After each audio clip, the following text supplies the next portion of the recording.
Menyala. Kita semua punya mimpi, bersama kita wujudkan. Membaktikan seluruh potensi melayani rakyat. Yang kompak. Assalamualaikum warahmatullahi wabarakatuh. Waalaikumsalam warahmatullahi wabarakatuh. Alhamdulillahirabbil alamin. Wassalatu wassalamu ala asrafil anbiya'i wa mursalin wa ala alihi wa sahbihi ajmain. Raditu billahi robba wa bil islami dina wa bi Muhammadin nabiyya wa rasulah amma ba'. Puji dan syukur kembali kita sampaikan kepada Allah SWT yang telah memberikan nikmat iman, kesehatan dan kesempatan hingga kita bertemu pada diskusi bersama sahabat beriman yang dirahmati Allah. Sahabat beriman, kami berada di tepian Danau Lutawar. Bila Anda memandang jauh ke belakang itu ada kota Takengon. Ibu kotanya Kabupaten Aceh Tengah. Tidak jauh dari situ ada namanya kantor pemerintahan Kabupaten Aceh Tengah, di mana di sanalah aparatur negara, ASN negara Aceh Tengah itu melakukan persiapan-persiapan untuk membangun bagaimana daerah ini menjadi sebuah daerah yang berkemajuan di Provinsi Daerah Istimewa Aceh. Cuma persoalannya adalah bagaimana daerah ini mampu membangun tim yang sangat kuat good government-nya, atau bagaimana kuat dalam menaati aturan-aturan, kuat dalam memberikan pelayanan, dan itu memberi hasil yang terbaik kepada masyarakat. Pertanyaan-pertanyaan inilah yang ingin kami sampaikan kepada salah seorang tokoh di Kabupaten Aceh Tengah, yakni Bapak Karimansyah. Assalamualaikum Pak Karimansyah. Waalaikumsalam. Sehat Pak ya? Alhamdulillah. Masalah good government itu bukan persoalan Aceh Tengah, tapi persoalan semua kawasan yang sering tergelincir. Itulah kami beri perhatian kepada persoalan good government ini kepada Pak Karimansyah, karena beliau adalah pakarnya dalam persoalan itu. Dan ini adalah menjadi komitmen dari beriman 5 tahun ke depan, bila Anda mempercayakan mereka menjadi pemimpin. Pak Karimansyah, masyarakat butuh pemerintahan yang bersih. Pemerintah perlu menyiapkan aparatur yang bersih, yang sehingga mampu memberikan pelayanan. Seperti apa dalam bayangan Pak Kariman, good government itu seperti apa sih? Sebuah pemerintahan yang baik, ya, tentu didukung oleh aparatur yang Ya, baik juga. itu kunci utama dari sebuah pemerintahan. Ketika aparaturnya baik, insya Allah pemerintah akan Jadi nggak mungkin pemerintahan bisa baik, aparaturnya jelek. Oh, enggak mungkin. Nggak mungkin. Enggak mungkin. SDM, aparatur itu harus Harus baik. ya, itu dua pasangan yang Ya, ya, itu kunci utama. ya. Tanpa aparatur yang baik, tak mungkin program pemerintah akan berjalan baik. Melayani masyarakat tidak mungkin akan berjalan Kalau beriman dikasih kepercayaan oleh rakyat, masyarakat, memimpin daerah ini, apa yang Bapak lakukan untuk membangun good government ini?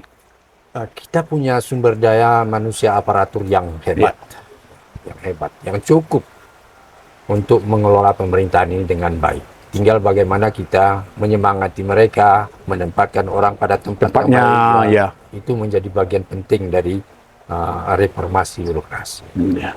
Mental, integritas, Ya.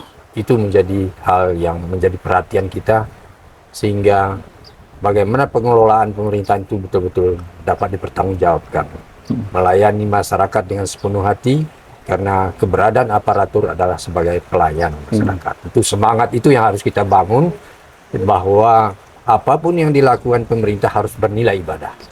Dan itu harus dilakukan terus-menerus. Iya, Tidak terus-menerus. boleh setengah-setengah. Ya, makanya ketika saya masih aktif, saya sering menyampaikan bagaimana mari kita bersihkan meja kita sendiri. Jangan tunggu orang lain untuk Membersihkan meja membersihkannya.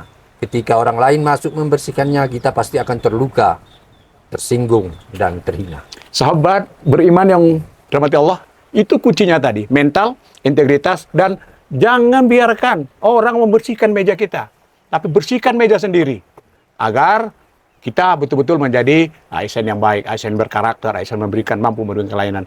Pak, pembangunan ASN yang bersih ini kan nggak mudah ya. Selain butuh dana untuk pelatihan, semua, edukasi. Sulit nggak sih Pak membangun? Saya kira kalau kita menunjukkan kita mampu menjadi teladan, Ya, pasti mereka akan mungkin. iya. Kuncinya di teladan. orang terbaiknya ya. Pemimpin itu harus menjadi Bupati, teladan wakil bagi bupati mereka. harus jadi teladan. Ya, Kalau itu nggak teladan, nggak ada cerita. tidak ada. Kalau jangan membebani mereka dengan Iya. sesuatu yang bukan. Bukan Menjadi bebannya, tanggung jawab tanggung jawabnya. Artinya kepala yang bersih akan membuat badan ekor yang bersih. Seorang pemimpin itu harus memberi ruang yang nyaman bagi mereka untuk bekerja. Biarkan mereka berkreasi, berkreasi, berinovasi, inovasi mereka selama muncul. dalam jalur-jalur Iya, benar. hukum, Iya, regulasi yang benar. tentu, iya. Kalau ngelenceng, diingatkan. Iya, harus kita ingatkan. Tidak dengar, hukum, punishment. Ya, ada tahapan-tahapan yang Ya. harus kita Kalau lakukan. baik, Pembinaan, kasih ya reward. rewarding. Iya, Ya. tentu. Pak Kariman, Bapak kan menjadi salah satu inisiator dari pembentukan kanun kampung. Iya. Itu bagaimana ceritanya dulu tuh? Ya, itu ketika di pemerintahan Pak Nas, Ya. kami memiliki ide itu. Hmm. Karena terbit Undang-Undang Nomor 6 tentang Pemerintahan desa. Di situ kita memiliki ruang Ya. untuk membangun sebuah pemerintahan desa yang khas, yang orisinil, yang sesuai dengan karakteristik Aceh Tengah. budaya Aceh Budaya Tengah, budaya Gayo. Disitulah saya tertarik untuk menyusun. Munculnya ide itu dari beberapa tulisan dari Dr. Sukri di Medan. Ya. Tesis Yang tentang sekarang di UIN. Ya, Orang kebanyakan. ya benar. Termasuk tulisan singkat dari Pak Sukri waktu itu beliau di inspektorat. Jadi tertarik saya untuk bagaimana mengembalikan pemerintahan tradisional itu di dalam konteks Pemerintahan yang modern. modern. Iya. Makanya saya ajak kawan-kawan waktu itu untuk bagaimana kita susun ini rancangan kami. Kita ajukan ke pimpinan, alhamdulillah direspon oleh Iya. pimpinan kita saat itu. Ayo, akhirnya kami ajak beberapa tokoh yang paham betul tentang budaya pemerintahan tradisional atau pemerintahan sarak opat dengan waktu yang tidak terlalu lama. Nah, kami menyiapkan draft rancangan kanun tentang pemerintahan sarak opat. Alhamdulillah kita ajukan ke DPR, juga ke DPR Kabupaten, juga mendapat respon yang baik. Akhirnya muncullah sekarang dengan kanun pemerintahan kampung yang memang khas. Nah, tidak ada di daerah lain dengan kekhasannya. Ada reja, ada imam, ada petua, ada rakyat genap empat. Empat unsur yang menopang terselenggaranya pemerintahan kampung yang bermartabat. Dan itu kearifan lokal ya pemerintah di sini, secara opat. Ya. Mungkin bisa Pak Kariman jelaskan secara opat tadi, ada 4 tadi. Ya. Fungsinya masing-masing seperti apa itu? Kalau reja, Reja tentu dia memimpin pemerintahan. dia pemerintahan di kampung. Ya. Sebagai bahkan dia sebagai hakim itu. Kalau ada persoalan-persoalan yang dirembukkan, dia yang memutuskan semua persoalan itu. Menghakimi, misalnya ada pelanggaran adat segala macam, dia di dalam peradilan adat. Dia sebagai ketua dari peradilan adat. Kemudian imam? Imam tentu menyelenggarakan Pemerintahan ibadah, itu menjadi tanggung jawab dia. Kemudian ketua itulah membantu reja itu dalam persoalan adat. Ya, dalam soal adat, kemudian melihat detail sisi-sisi dari masyarakatnya untuk disampaikan kepada reja. Oh, inilah kondisi masyarakat kita. Apa yang harus kita lakukan?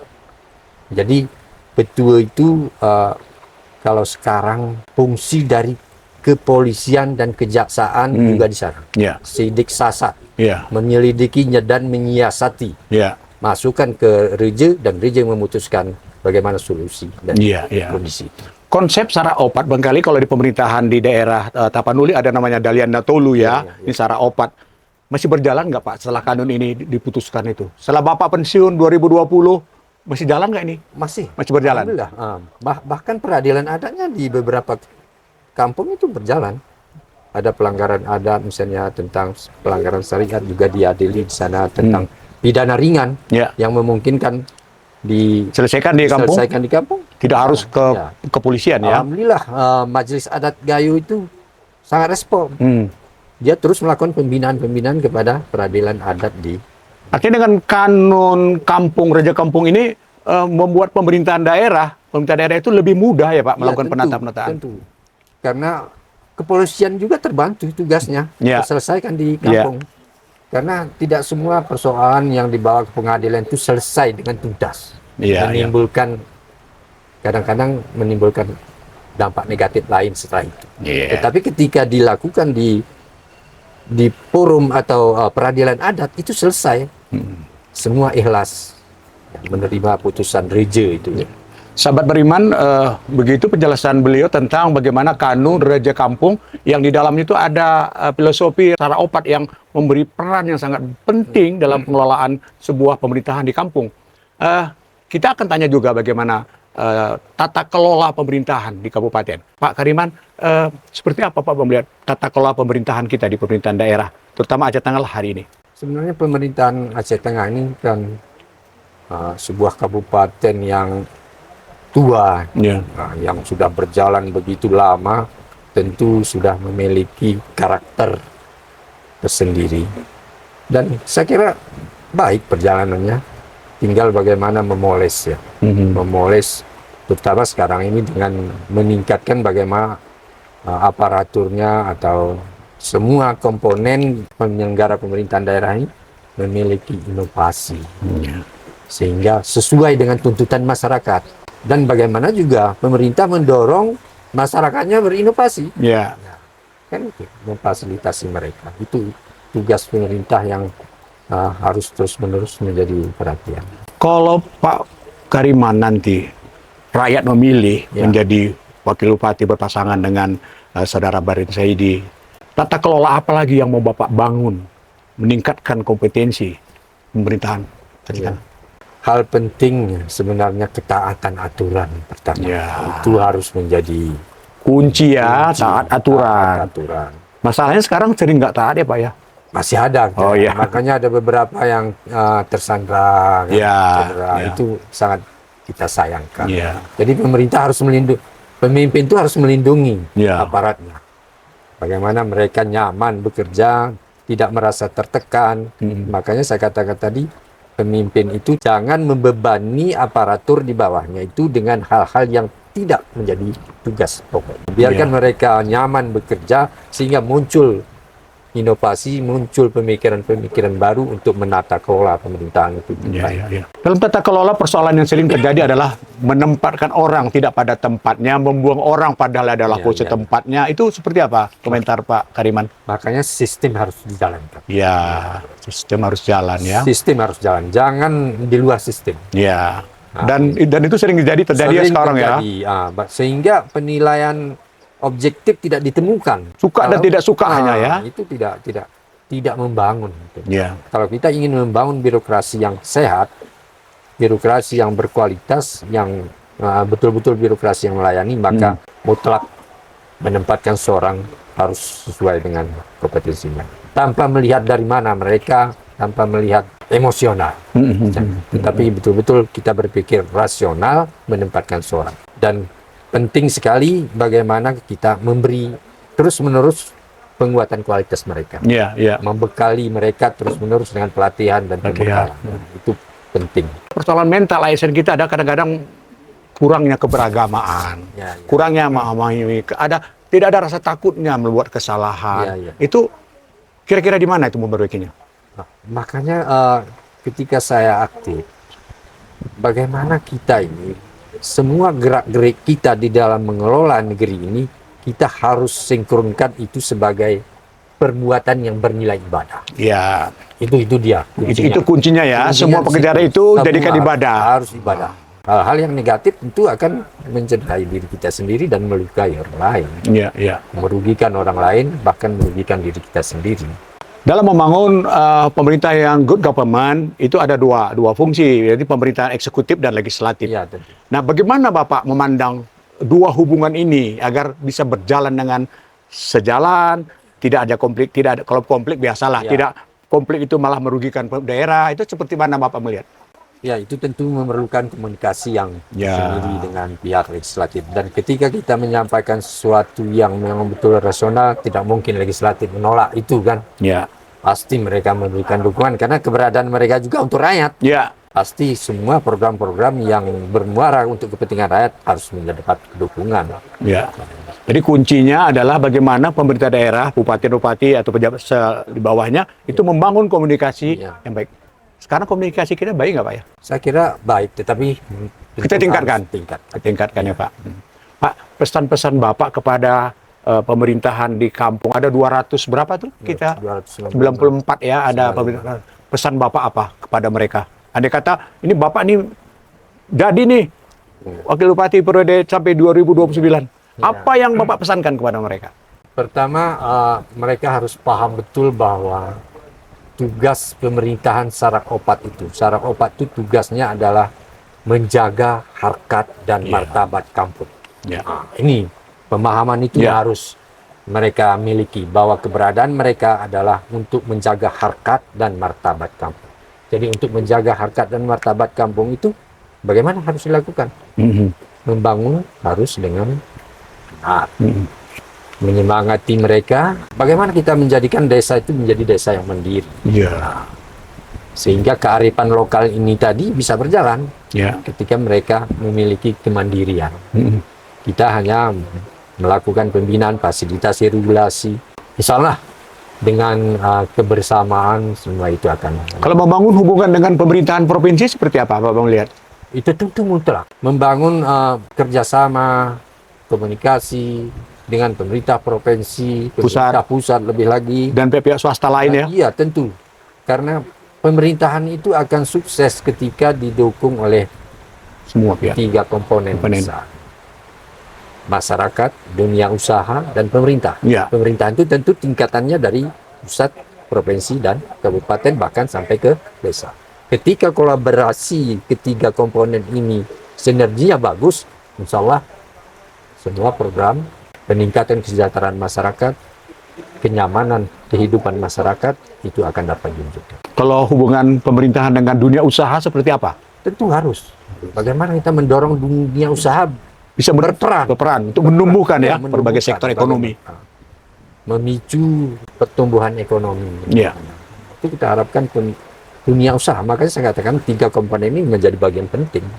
Sebuah negara, sebuah daerah tanpa sinergi ketiga komponen ini dia tidak akan berjalan baik. Dunia usaha, pemerintah, dan masyarakat padanya. Sahabat beriman yang dirahmati Allah, menarik pembincangan kami dengan Bapak Karimansyah, dan bila nanti beliau dipercaya menjadi Wakil Bupati, beliau komitmen untuk membangun pemerintahan yang bersih dan dengan melakukan penataan-penataan, perbaikan-perbaikan di seluruh aparat pemerintahan. Kuncinya kata beliau adalah membangun komunikasi yang baik, menjaga komunikasi yang baik, baik dengan pemerintah legislatif, baik dengan pemerintah pusat, pemerintah provinsi, dan termasuk dunia usaha. Tanpa itu, pemerintah daerah tidak akan bisa bekerja sendiri-sendiri.